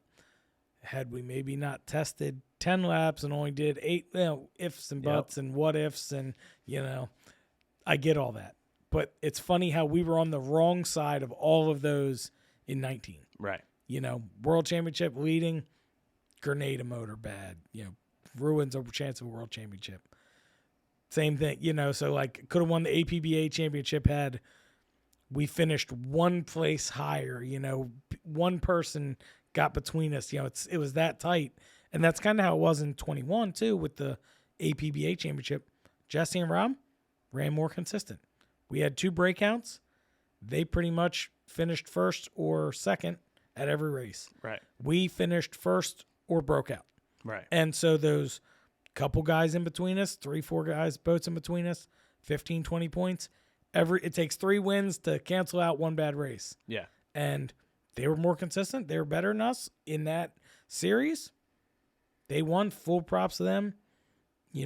Enjoy racing them. They're one of the few boats that will go deck to deck for 50 miles. If we have a little rubbing, they know it's another personal. We know it's another personal. I'm not out to, chop them down, chuck them out. None of that. We'll run a hard but fair race. Right. Well, and something too that I kind of hear all the successful people in this sport say is consistent. Like consistent's important, and I think the sport has a weird thing around it where, like, it's almost wreckers or checkers, right? Like everybody's so hell bent on getting that checkered flag, and I love that. The culture in offshore is super cool when it comes to that. Yep. Where it's kind of like an all or nothing sport. But the truth of the matter is, if you're in it for the long haul, it's consistency that wins. And you see it in other sports. Like, you watch, like, F1, right? They put a big emphasis on the podium. Like, it's a podium day for this team, right? Or they got into the top 10, so they got some points towards the championship, and that's a win right there, right? Yep. Well, in this sport, you have this weird thing where maybe 60% of the boats are not going to run every single race. So, or even close to every single race. So for them, the checkered flag is everything, right? Yeah. Whereas with guys like us, where I've had the good fortune of and curse of having to be at every single race, right? So, like, I've never planned for, I want to win this one or I want to win that one. No. It's just, you don't put all your effort into, like, I think I can win St. Clair. I'm going to come with the maybe more radical motor, and if it only lasts a race, doesn't matter. And no, I'm more interested in getting that jacket in February, you know? And so it's cool to see that culture being cultivated, like, between you and Jesse and Rob. And there, I mean, don't name names, we'll order in the sign. But you see that where the Smith brothers, Deception. Yeah, you're going to learn back in Class 6 days. Yeah. Right, where these are guys that you knew were going to be at the next one. So it's not necessarily like I didn't win, it's you won today. You know what I mean? And it's cool. And a lot of it, I mean, like, honestly, Lotto, we want to win. The smart move looking back, hey, man, we got second today. Right. Whatever, but to turn that switch off is pretty much impossible. But looking back, no breakout there. Okay, so we swap from Coco, we're tied. You know, then you go to St. Clair, that was a freak thing, whatever. Even if we would have got second, you know, Sarasota, we would have got ahead of them. Michigan said we would have got ahead of them. Fort Myers, we're ahead of them. We won the whole gambit. Yeah. But, you know, I'd like to think we maybe learn from those mistakes a little bit, grow some, you know, and I feel like you have to have some progression every year. Is it 5%? You know, I don't think it can be much more, you know, 5, 10%. You know, you're not going to go 100% better. You know, you got to get seat time. You got to get laps in. You got to race. You can test all you want. Testing is not racing. No. You got to get out and race. Yeah. If you want to get better. And also, there's something to be said, like, for you guys where you run the whole season, right? I've been doing it a long time, right? Now, let's take me, for example, and I haven't raced all year, right? I didn't race all year. So if you look at that, the next time I get in the boat, I'm not going to be as good as I was 2 years ago. Nope. And I know that. Like, you have to be in it to win it. You got to be in the race to win the race. It's every year, every season. How often do you see? You really don't see a guy, say, race Class 6 or 5 or 4 or whatever, put their boat in mothballs for 3 seasons. John Hughes. Oh, okay. Dude. Name another one. The guy's a killer, man. One. The guy's a Name killer. Name another one. I can't. Okay. I can't. That just... going back a ways, like Mark Gallagher would specialize. He probably still could. He probably still could. There's some guys that... But, you know, he was in Inglewood. I know. I saw him. He snuck up on me. He said he's coming back for next year. But there's some guys, there's less than a handful of guys that can just show up and show out. But for the lot of us, you got to put the time in. You know, and you said it. You got to spin the laps, man. You got to be in there honing your craft, or else time's going to pass you by. You know, like... I did my thing in bracket class. I got nothing to prove. But if I show up now, I know I'm not the leader. I know you're going to need a season or half a season, it's a couple of races time to figure it back out. Well, and also you get to know the guys you're racing with. You know, like, go back to my Class 6 days. 2014 was the end of my Class 6 career. I could tell you what every team was going to do before they did it. Where's Ray Merck at? I hope he's listening to this. I love Ray. Ray Merck, you know, Jim Jackson and John Smith, Gary Cook and Rick Katecki, Rich and Pete Smith. I mean, just a murderer's row for that day, right? Yep. And I could tell you what move Rich and Pete were going to make. I could tell you where Maxed Out was going to be. I could tell you what Gary Cook was going to do. I could tell you where Ray was going to be. It got to a point where I knew them better than I knew me. So it wasn't that I was racing, I was racing them, and I knew what they were going to do. So right out of the gate, I had a jump. I knew their boats, I knew their teams, Yep. I knew what motors were in them, and that was my advantage. Was I raced every single race. I knew everything there was to know about my competition. Yep. Now, it's a Shark Tank, dude. I watch those Class 6 races, and it's why, like, I know I joke around with you and rip you a bit that I'm going to come back. Sure. I'm coming for I you. want you to. I do too. And I haven't found the right package yet. I'm working on it. I got a lead. I'm trying to figure out a way to get it done for this season.